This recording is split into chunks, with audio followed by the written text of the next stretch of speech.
It is a storm that defined 2018. Hurricane Florence dropped a record amount of rain across the Carolinas this past September, causing massive flooding and taking the lives of 53 people. You've seen the images, the destruction, the chaos, but what you haven't seen is the amount of incredible work by our own Kentucky National Guard to bring calm after the storm. The men and women you call your friends and neighbors dropped whatever they were doing to go and help. We were there to capture their mission, and as we remember all of our service members around the world this holiday season, we want to honor our men and women right here at home. For the next hour, you will see moment by moment the hard work of our Guardsmen and women and what it truly means to answer the call. Here is Call to Duty, Hurricane Florence.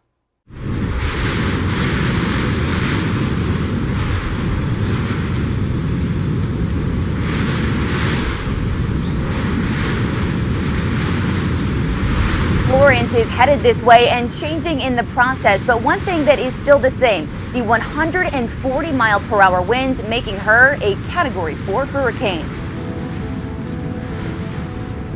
The waves and the wind this storm may bring is nothing like you've ever seen.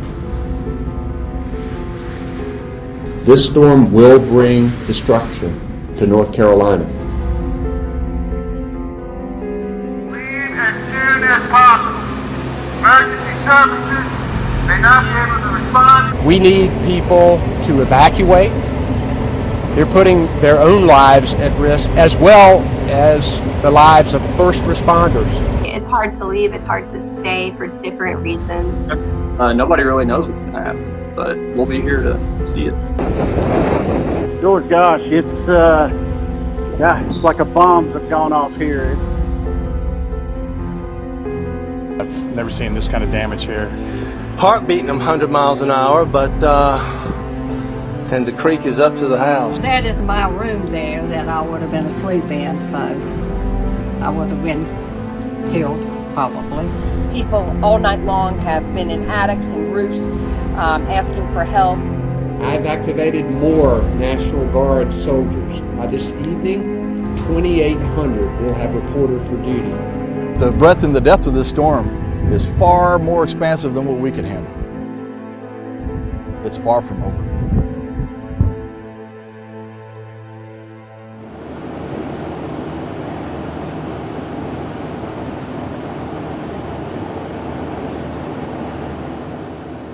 We are sending 2 5-man teams to forward stage at Oceana Naval Air Station.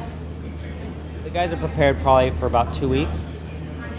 You can do swift water, confined space, collapsed structure.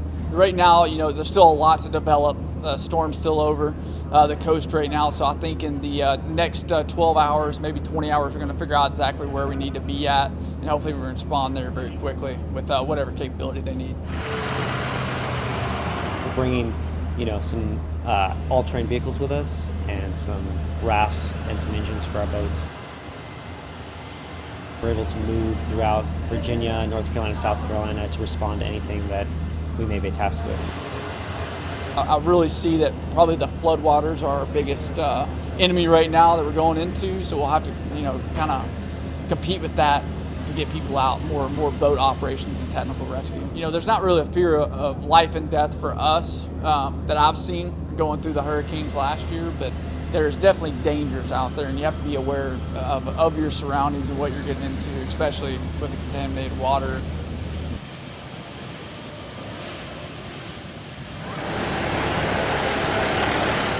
So we got 60 soldiers going down to Raleigh, North Carolina to provide command and control of aviation assets that come into the area. So that can be North Carolina aviation, that can be other National Guard assets that come in. And then you just get the call a couple of days ago that this is happening and that they need you, and then you're ready to go.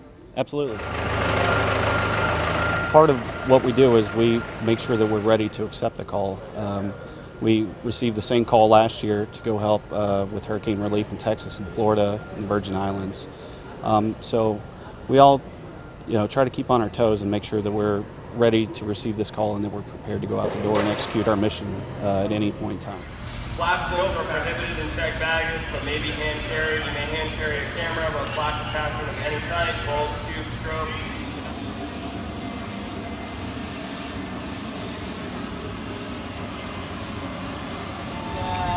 We are on the plane, headed to North Carolina with the Kentucky National Guard.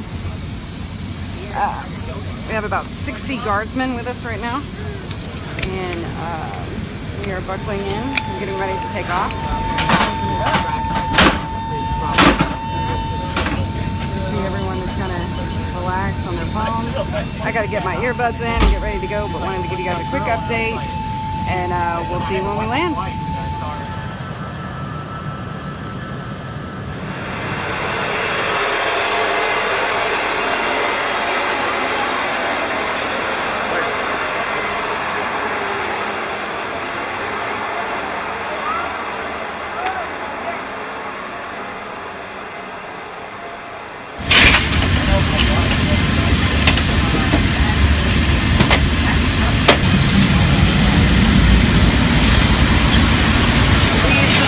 Raleigh, North Carolina with the 63rd Theater Aviation Brigade, and you can see it's still raining, very wet.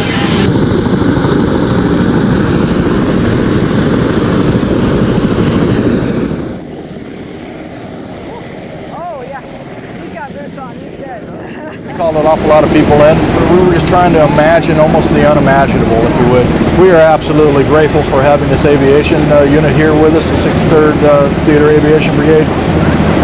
They're proven professionals. They've got a history and a track record, proficient in what they do. And they're actually going to be critical to these next few days as we start commanding and controlling a lot of helicopters and other aviation assets that are going to be crisscrossing our state, doing search and rescue and doing wide area searches. So hats off to other people in Kentucky. Best wishes to you, and thank you so very much. We have 2,800 North Carolina National Guardsmen on duty, representing every one of our brigade commands, if you will, across the state. Then we have another couple hundred active duty Army folks that are providing a lot of trucks and drivers so that we can get into some of these flood-stricken areas. The roads are impassable, so the only way we're going to be able to get there is going to be via air for the next several days. And we know that this flash flooding and everything that's happening because of the rainfall is just the first phase. Because once all that rain collects and gets back into the river and starts heading back to the Atlantic, there's another set of flooding that will go on and persist for at least another week. Hurricane Matthew 2 years ago had historic flooding. Some of the predictions right now are showing that a lot of the rivers that flooded then will rise up to 6 feet taller than it did then. Wow, that is incredible. 6 feet more in Matthew. It really is in your imagination. Oh, it is. Yeah. Wow. This is the initial response, helping everybody to bring some calm out of the chaos that's been caused by the hurricane, and then eventually help them move on into the recovery stage. We're going to get on the Black Hawk and we're going to go look at some of the areas that have been hit hardest by the hurricane, and then hopefully get an opportunity to talk to some of our Army National Guard and Army soldiers. 63rd Theater Aviation Brigade that you're here with out of Kentucky, a tremendous organization. They have been doing domestic response under Army North for quite some time, and so they know how to respond to a domestic emergency, and they were on an airplane and they were here in a heartbeat when North Carolina asked for them. So tell the people of Kentucky thank you for what they do to support their Army National Guard soldiers back home.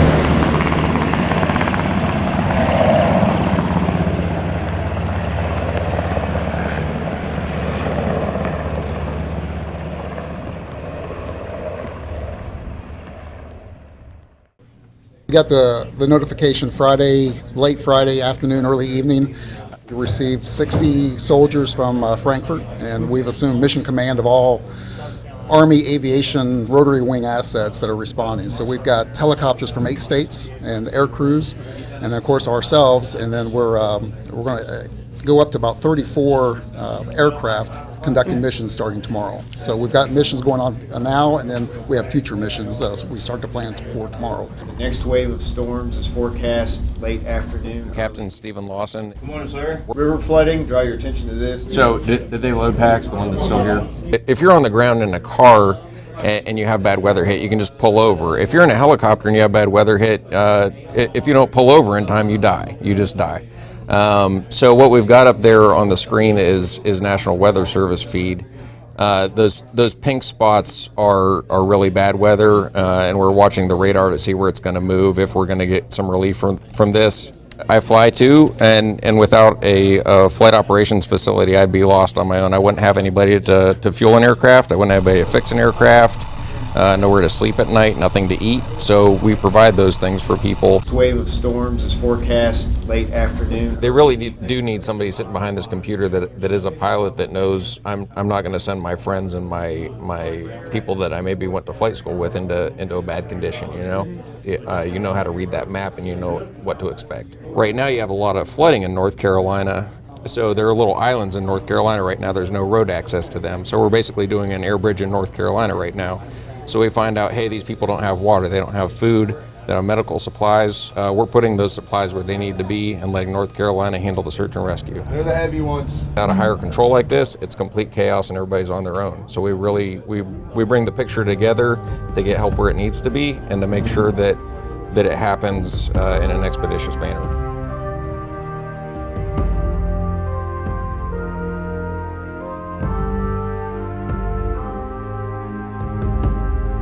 The National Guard pretty much brought you to Kentucky. Correct.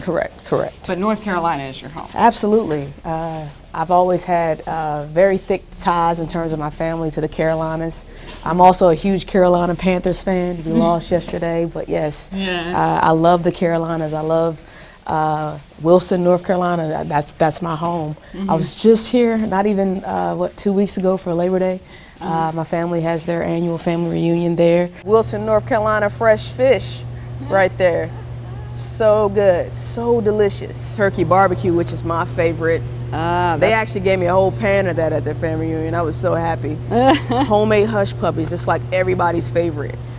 I have so much family in the Carolinas, so my immediate emotion was concern. Was like, how will my family be impacted? Will they be okay? My family has that unique ability right now through Facebook to mark themselves as safe. So I had a lot of family members who are safe because they did leave and evacuate. And so I'm grateful for that. But yeah, so it was shocking to know that I was here 2 weeks ago and everything looked fine. And then I come back and everything's not fine. And we have our major interstate getting ready to be flooded and shut down. And people evacuated and almost 500,000 people without power. I want to say it goes from New York to Florida, is up and down that entire east coast of the Atlantic Ocean is I-95. So for it to be shut off in the Carolinas is a big deal. It's always personal in my mind for anybody in the military to be able to serve and answer the call.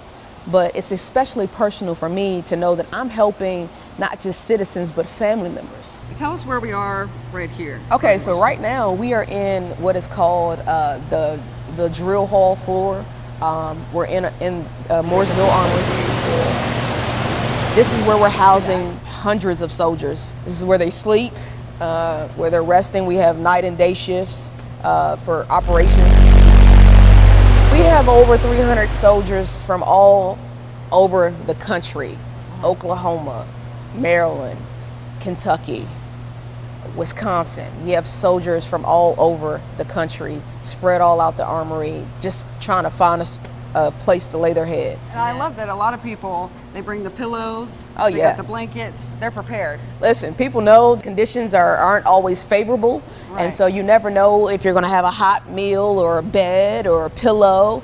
And so it's good to just kind of have as much personal stuff as you can bring within limitation, obviously, so that you can be as comfortable as possible. Some of our most important resources is water and our meal ready to eat, MREs as we call them. This is what we usually eat for lunch, and I make sure soldiers get 2 hot meals a day. So breakfast and dinner will be our hot meals, and then lunch, soldiers grab these in the morning if they're going to be flying all day, so they don't have to worry about not getting a meal on their lunch hour. It's important because soldiers don't do their mission without this stuff. This is what we call sustainment operations. How do we sustain the troops? We got to feed them, we got to house them, got to make sure they are clean and can shower and have all those resources that they need to be effective. We don't want to see people suffering. It's so much devastation going on in the world. These hurricanes, they tear up communities. They tear up neighborhoods. Kids aren't able to go to school and learn. People can't go to work. People are stranded in their homes. People are losing everything that they've worked for. So to just be able to be a blessing and be a beacon of light in a very dark place is the greatest gift. We know that all of this is bigger than us. We know that this mission and these people in need are bigger than us. We can provide some resources. We can help. And so that's why we're here, because we know we can do this. We know we can help. As a Carolinian, I am eternally grateful for that. So I want to be clear that there is help on the way for those who feel like that no one's paying attention, or no one's listening, or no one's there. We're here, and we're here to help.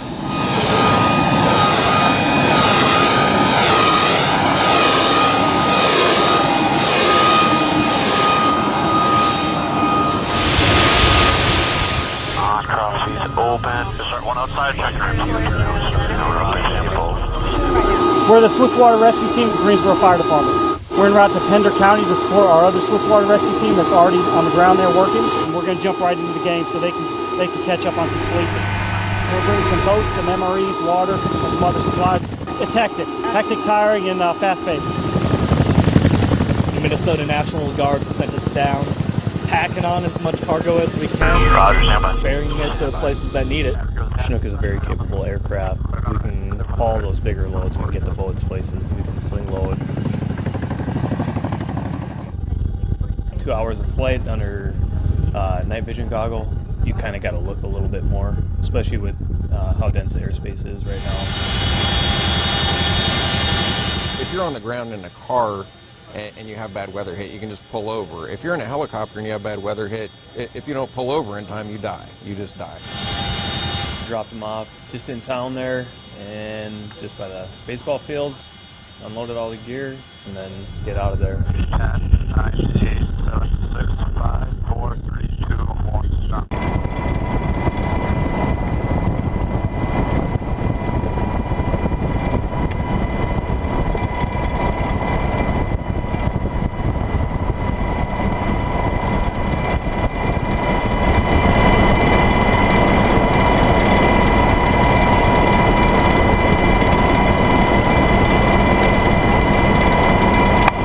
It's the flooding and the recovery that is of particular concern.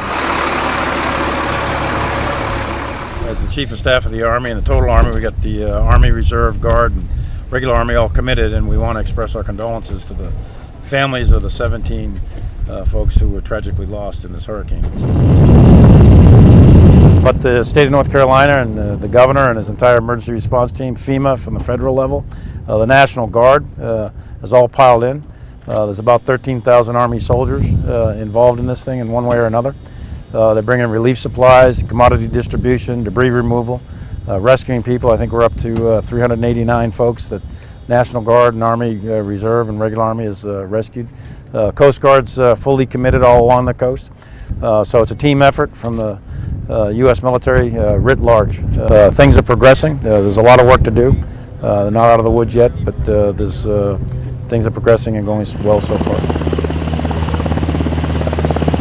We got the Corps of Engineers out doing assessments.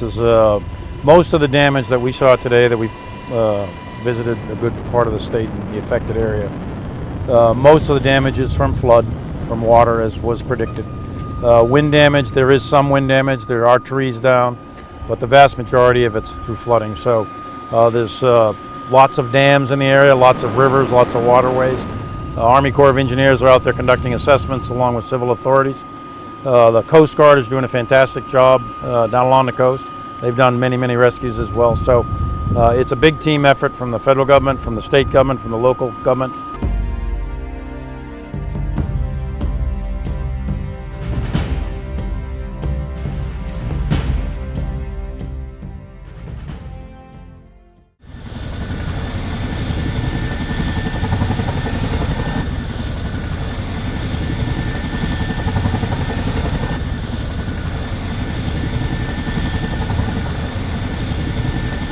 On Thursday, we got the call and they had us repositioned down to Knoxville, Tennessee for a couple of days, along with aircraft from other states. Essentially any state that wasn't a neighbor to North Carolina staged out of Knoxville and then continued on to Raleigh as soon as they could get enough weather, or good enough weather, to get here. Charlie Company 2 of the 238th GSAB out of Gary, Indiana. Out of that, we brought 14 folks with us of various mission sets: pilots, crew chiefs, medics, maintainers. We've got a good team here that's covering a variety of missions. As a matter of fact, we have an aircraft out right now doing search and rescue operations. So we've been doing medical resupply, food, water, and then these search and rescue missions as well. Why did you want to be a medic? So actually my brother deployed in around 2010, came home and telling stories about how his medic was able to help a lot of people over there, help save lives, and I knew I enjoyed the medical field and I knew I wanted to be able to help people out if they were ever in danger, so that's what I do, and I'm a paramedic full-time civilian side, so I enjoy being able to serve and being able to help people. I've been a paramedic for 2 years.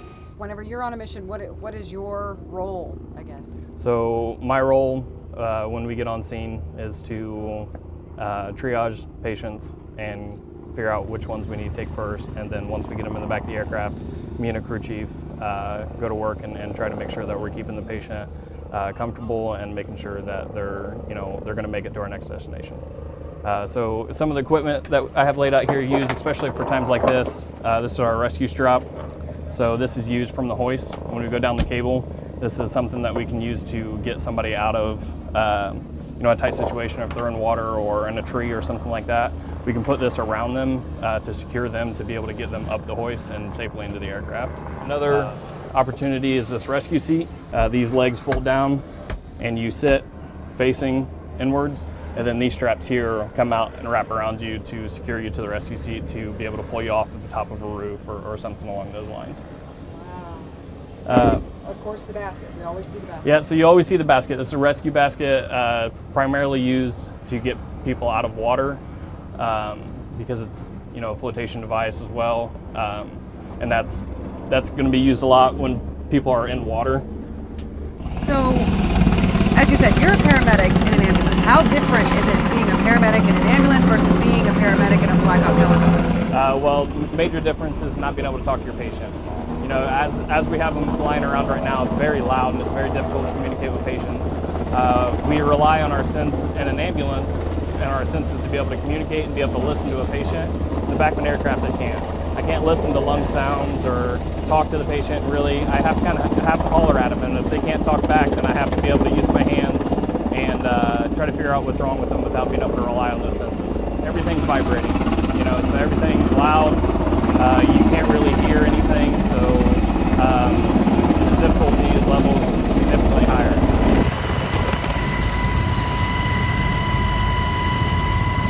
It's a lot of fun. I enjoy it a lot. It's funny because I was scared of heights as a kid, but this is something that I absolutely enjoy. Now I'm on the end of a string, and I'm relying on the pilots and my crew chief to make sure that I make it down safe.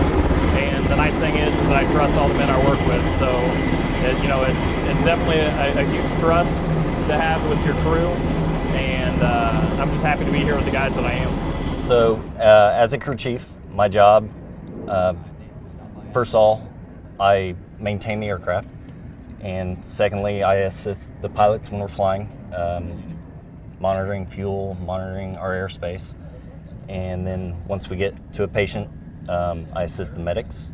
I lower them down on the hoist if need be.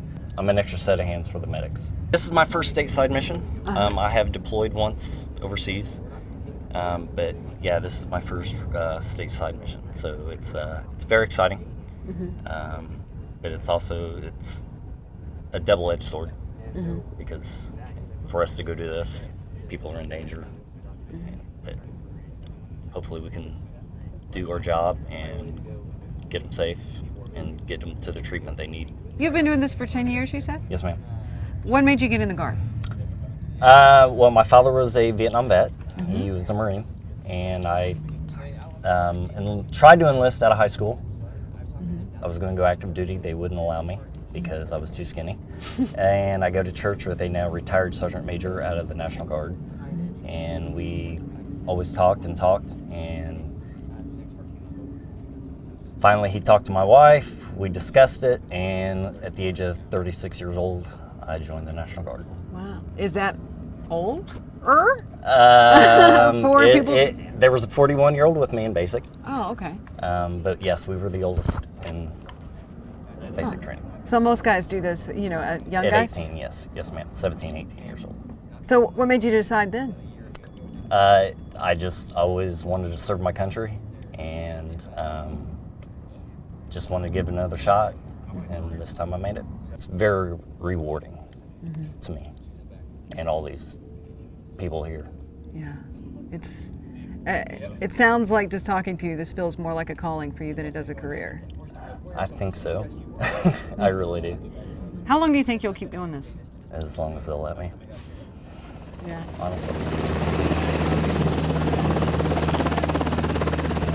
We have the Force Com 2-star general from Fort Bragg, North Carolina. So he's pretty much the head of that base that was here to talk with the other commands about how the operation has gone in North Carolina. To get our higher counterparts coming here to give us kudos, to give us our, you know, our due in this operation, it's humbling. He was asking us what we were doing, what our roles were within the task force, and what we did while we were at home prior to coming. I'm the brigade PSNCO. I deal with all things personnel, counting them, tracking them, ensuring that everyone has all the information that they need, and we send that up to the task force commander.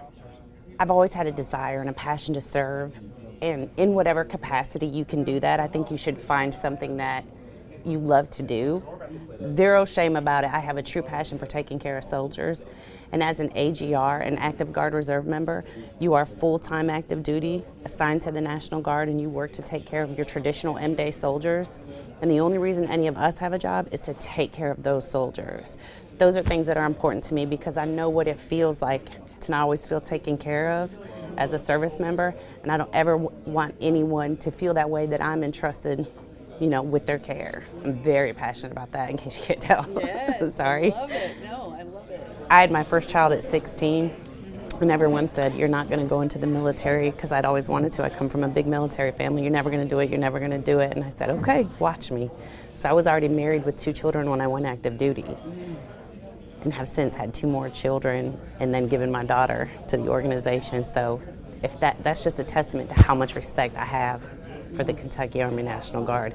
I almost get choked up, but the Kentucky Guard has given me more than I ever could have asked for, so much so that I gave my daughter to this organization at 17. She has since gone on to active duty herself. I do promote her to corporal in the United States Army. She's a hard worker just like her mama. She's much tougher at this age than I was at this age. So I like to think I had a little bit of something to do with that. And she knows there's no crying in the Army. You call mommy and cry when you need to. When lights are out, no one's around. Unfailing trust in superiors and loyalty to your peers will significantly She actually just made corporal, and she's stationed in Korea. And I got a video of her. I told you there was no crying in the Army, but we're talking about my daughter now. The pride I felt, you know, having been a mother at 16 and being told you're never going to do what you wanted to do. And I always taught her, I said, dare someone to tell you you can't do it, and then do it. Let that drive you. Don't get mad, get motivated. And when I saw her swear in and I saw her graduate from basic training, it was a sense of pride that I never felt before. I'm over the moon about my girl.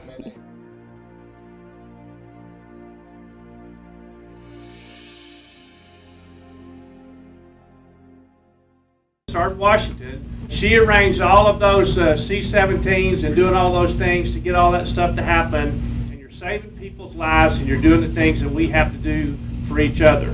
And so I want to congratulate you on that. And so for me, Sergeant, I want to say thanks to you. I want to give you one of my coins, and you are what makes us special.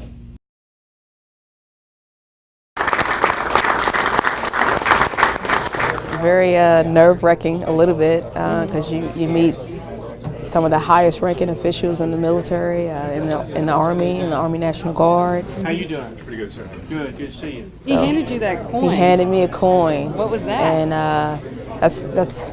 that's almost like a rite of passage in the military. When you get a coin from a high-ranking official, you've done something amazing, something spectacular. And so he was recognizing me for kind of just ensuring successful movement of all personnel and equipment on this mission, getting us here within a 48-hour window, getting us up and running within 36 hours once we got here.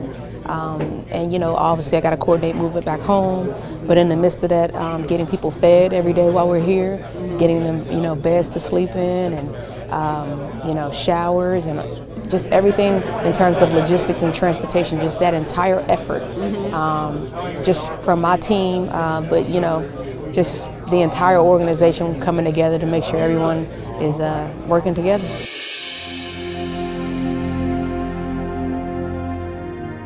Tomorrow, my family will be collaborating with the local USO, who has been outstanding to us, providing us meals during lunch, because we don't get a hot meal for lunch, but we do get hot breakfast and dinner. And so the USO has been preparing meals for us a few days out of the week.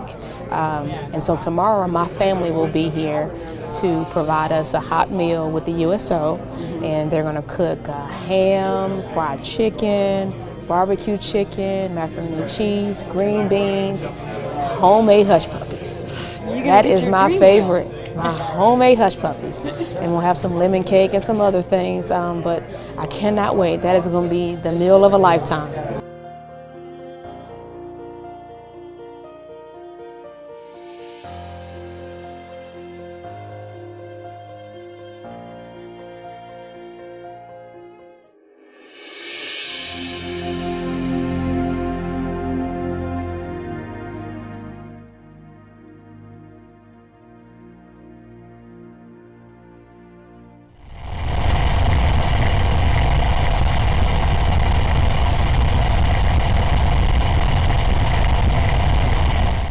Far from over. But the breadth and the depth of this storm is far more expansive than what we could handle. For us, we got a vested interest in the outcome. Again, these are the places that we work, the places that we live, the places that we worship. This is where our families live, this is where our friends, all of our loved ones. You know, this is us. For all the other folks come here, this is America. This is a fellow state. These are American lives on the line. So they stopped what they were doing too, and they're here. Thanks, man. Where are you from? Thank you, sir. Kentucky, sir. Kentucky. All right. We had the right people here. Thank goodness. Second time in 2 years that we're having 500-year floods. All right. So I think we need to recalibrate, right? So this is either a 2-year event, or we should all be good to go for another 998 years, right? Either way you look at it, well, only time will tell. Interesting times. I cannot tell you just how extremely proud and grateful I am. Wherever you're from, North Carolina, Kentucky, any other state, anybody else is here, whatever installation, take it back and tell them we're grateful for the selfless service of each and every one of you.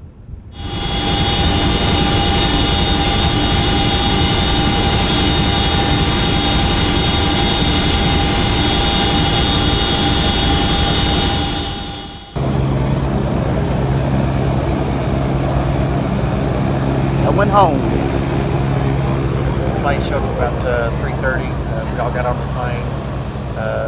The general that was over the entire task force met us there, the 2-star general, and gave us a good welcome, goodbye. You know, we got diverted to Knoxville, and half of the plane thought we were in Lexington. People were calling their wife, "Yeah, we just landed in Lexington. Everything's great." And then everyone gets off the plane. It's like there's mountains around. Wait a second. And it's beautiful out, and it's supposed to be raining in Lexington. What's going on? We're in Knoxville. Oh, now we got a plan B. We were doing a football audible. The leadership had to figure out what that audible was going to be, and it turned out to be 8 vans that we rented to drive up here like speed racers. Oh, so my here we are. gosh. My goodness. How's it feel to be home finally? I haven't gotten there yet. Still not technically home. home. Tomorrow is our wedding anniversary. So you get to be in before that. Yes. Were you worried about that? To an extent, I was, yes. I was like texting her and I was telling everybody in my shop, I was like, I hope I'm back by the 21st, so that way I'm there by the 22nd. Otherwise, wife's going to be a little bit upset. So, but luckily, she understood me being away. How are you going to celebrate your anniversary? We don't know yet. Probably take an extra day off and sleep in with the kids and just hang out as a family. How does it feel to be back home? Oh, it's great. I can smell some mash cooking down over the hill here, so I know I'm in Kentucky. Going back to see my kids, I do things and I hope that they're proud of what I do. They're not going to tell me that, but Madeline, Isabella, and Dane, they certainly support me. And my wife, Kimbra, what a trooper. She's running kids around they all have cross-country meets and different things at school, and Dad's gone again, so she steps up and does everything herself. So without the families, the employers, and of course the support of all of our soldiers here, not only the ones that deployed with us, but the ones back here that make things happen logistically, you can't say enough. One thing I didn't know when I interviewed you the first time, but was that you had a honeymoon trip planned, right? To Italy or France or something? Yeah. And you and your wife were sent to Florence. That's correct. Yeah. How often has that happened in your career in the National Guard, where you have something that you are planning to go do, and then boom, you get the call, and whoop, you got to go? I mean, you always have a basic plan for how you think your day's going to go, and then unexpected things happen. I mean, it's hurricane season. We went last year, so it wasn't all that surprised that we got called to go again this year. Deployments happen. My wife went to an instructor pilot course last year. I fell on a short fall course this year, and I was gone for 6 weeks. So we have all these random periods of time almost that we just we work it and we make it happen somehow. That's what we do. That's what we train for. We train for that year round, and it's really great to get out and test your grit, and then when you see it all come together, it's really powerful. I'm really proud of all my soldiers. They all did a really great job, and it made me very proud of them. We hit the ground running, and we didn't slow down until we just got back here. So we're home, got everybody home safely, went and did our job, and feels really good. In all, more than 8,000 National Guard soldiers across the country were called in to help the Carolinas before, during, and after Hurricane Florence. Together, they rescued nearly 500 people, more than 100 animals, and moved more than 500,000 pounds of supplies and equipment. Over this last hour, you've seen for yourself their sacrifices, their willingness to put the needs of complete strangers above their own. That's what it means to answer the call. That's what it means to truly serve. We want to thank the Kentucky National Guard for all they do for our state and beyond. And for all of our service members around the world, thank you. We wish you all a wonderful holiday season.